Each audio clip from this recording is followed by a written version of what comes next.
Welcome back to session 3 of Mood Matters.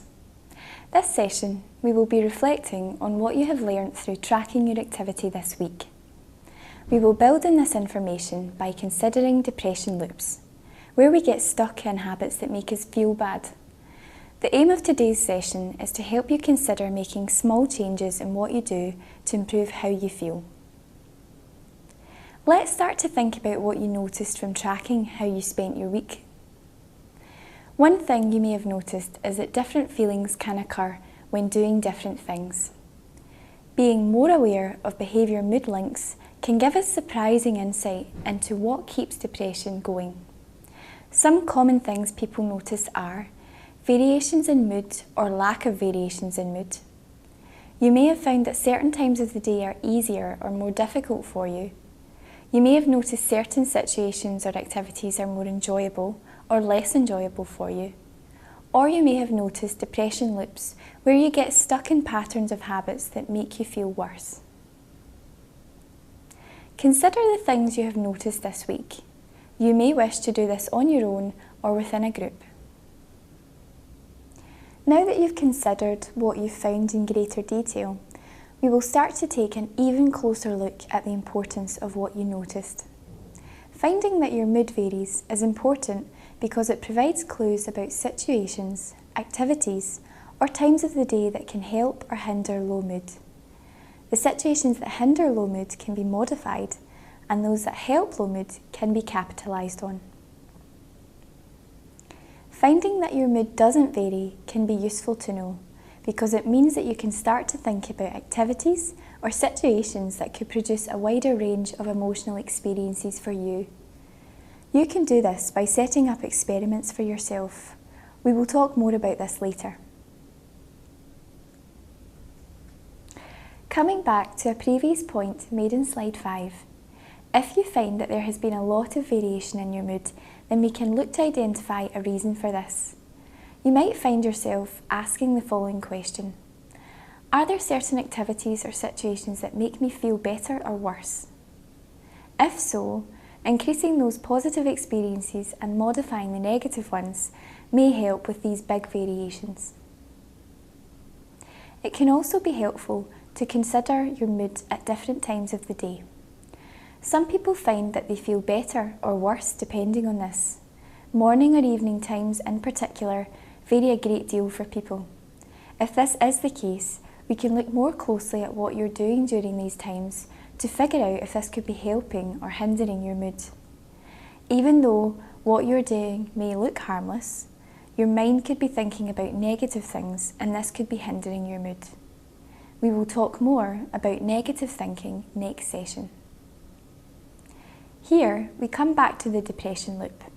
Depression loops occur when our attempts to cope with difficult feelings actually fuel the vicious circle of depression.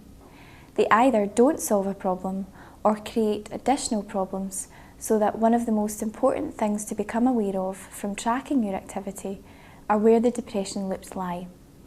Look for times that you felt a real dip in your mood and identify what you did immediately following this. Once you have identified what you did to cope with this dip, ask the following questions. Did my mood improve? Did it stay the same? Or did it get worse?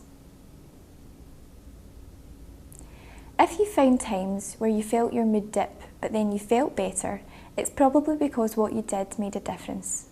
Similarly, if you found that after a dip you continued to feel down, it's probably because what you did made you feel worse or made no difference at all. Many people with depressed mood cope by withdrawing or avoiding things.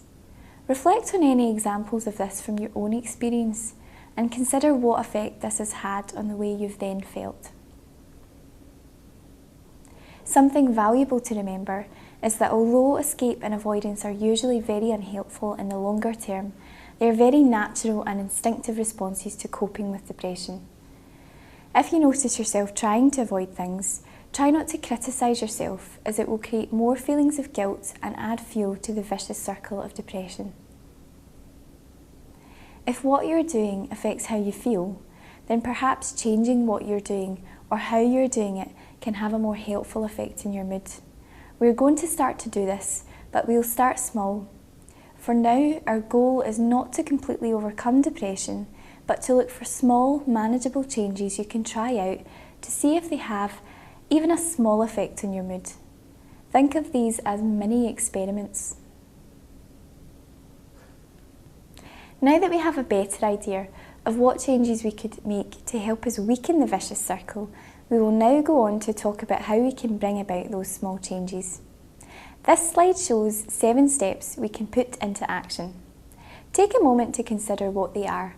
We will now look at each one in further detail. Step 1. Identify situations and behaviours that depress you. Look back through your activity tracker to behaviours or actions and situations that made you feel bad. We will use Sam's example to make this clearer. In Sam's activity tracker, he noticed that when he got home from work, he felt quite depressed. He looked at what he was doing at that time and found that he had been watching television. You'll notice that this slide has an extra row labelled Alternative Behaviours. We will come back to this. Step 2. Alternative Behaviours. For every behaviour that makes you feel bad, there is another behaviour that can make you feel better or improve the situation. You have a choice. Consider this example. If you have a really untidy kitchen with lots of dishes piled up and nothing clean, it would be natural to want to turn away and leave it. But if you choose to clean one dish or one glass, would that be better than nothing? So let's look back at Sam's activity tracker to reflect on what he could have done instead.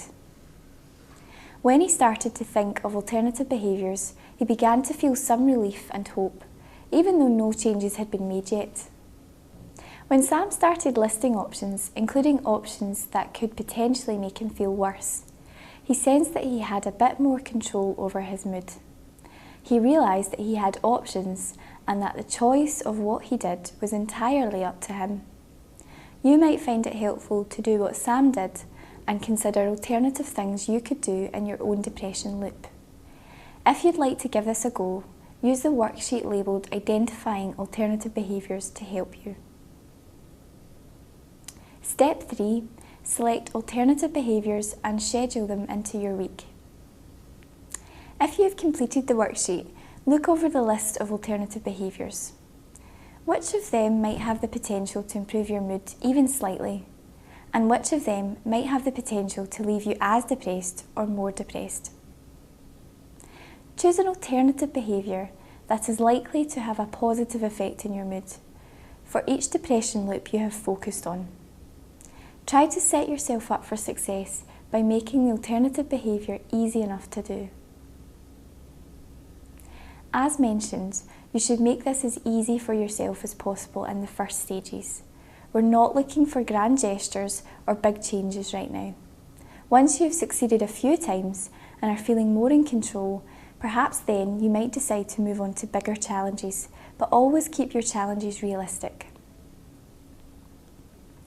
Going back to Sam's example, he decided that lying in bed, paying the bills, or catching up on work was not going to help his mood.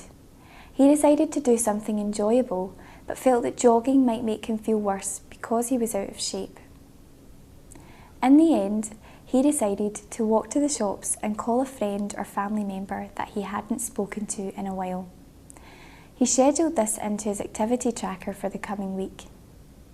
To improve the chances of you sticking to your alternative behaviour, it could be helpful to write it down or tell someone close to you what you intend to do. Step 4. Adopt an experimental attitude. It's crucial to become interested in the outcome of your experiment, no matter what the results are. In other words, whether the alternative behaviour has a positive effect on your mood or not, you will have learned something important. Try to commit to the change regardless of how you feel. We'll say more on this later, but for now, the idea that acting on your plan can potentially have a positive effect on your mood. It may help to remember that changing what you do is not a test of willpower. Instead, it's a simple way of seeing if different behaviours can weaken the vicious circle. Bear in mind that experimenting means keeping your expectations modest. It won't be helpful to expect that changing your behaviour will make dramatic improvements to everything. Your goal is to notice what effect small changes can have on the way you feel. This might seem like an insignificant step, but it's a really important one. Step 5. Try out the new behaviours and observe the effects. You may want to go ahead and use your blank activity tracker to plan when you'll do your alternative behaviour. Use the tracker like a planner. Write down the changes you intend to make at the specific day and at the specific time you mean to do them. When you try these new behaviours, be sure to monitor your mood along with it. Describe how you're feeling and rate this out of 10. Continue to track your other activities like you may have done last week. When trying out your new activities, you might wish to keep the following points in mind. Number 1. Become fully involved in your new activity. Focus on what you're doing rather than what's happened in the past or future. For example, if you go for a walk and all you think about is how depressed you are, then you aren't fully involved in the walk. You just happen to be walking while thinking negative thoughts. To be fully involved in the walk means to completely experience the process of walking itself by looking around to see what's around you, what you can smell, feel, and what you can hear. Try to allow your mind not to wander from the experience. Number 2. Avoid evaluating the outcome of the experiment while it's still going on. This won't give you a reliable result and could sabotage your motivation to improve trying out new behaviours. And point number 3, try the experiment more than once. Good scientists always run an experiment several times because results vary. We recommend that you try your experiment at least 3 times before drawing any conclusions about how you feel. This way, you can be sure that your conclusion is reliable. Step 6. Evaluate the results of the experiment. This step is about noticing what happened when you tried out your alternative activities, so keep track of them. After your new activities, rate your mood as soon as you can. When you have tried the alternative behaviour at least 3 times, compare these new behaviours with the old ones they're replacing. Take some time to reflect on what you've learned and what difference it made to how you felt at the time. Step 7. Continue trying new experiments. You should continue experimenting, observing and comparing the results. This step is important because if the behavioural changes you made had a positive effect on your mood, then you'll probably want to keep doing them. If they did not have a positive effect on your mood, then it's helpful to review why not. If the alternative behaviours didn't make a difference to how you felt, there could be a number of reasons for this. Perhaps the behaviour isn't a helpful one, or maybe you were distracted during the activity, or maybe your current mood is having an effect on how you're remembering the results of the experiment. Consider all the reasons you can think of. We have reached the end of session 3. Try to take some time to reflect on the points made today and consider the strategies outlined. Over the next week, you might consider the following tasks. Continue to track your mood and activity and try to follow the 7 steps to making some changes. Next session, we will have some time to reflect on how you've found these tasks. We'll also look at the role negative thoughts play in keeping us depressed and find ways of challenging our negative thoughts to weaken the vicious circle further.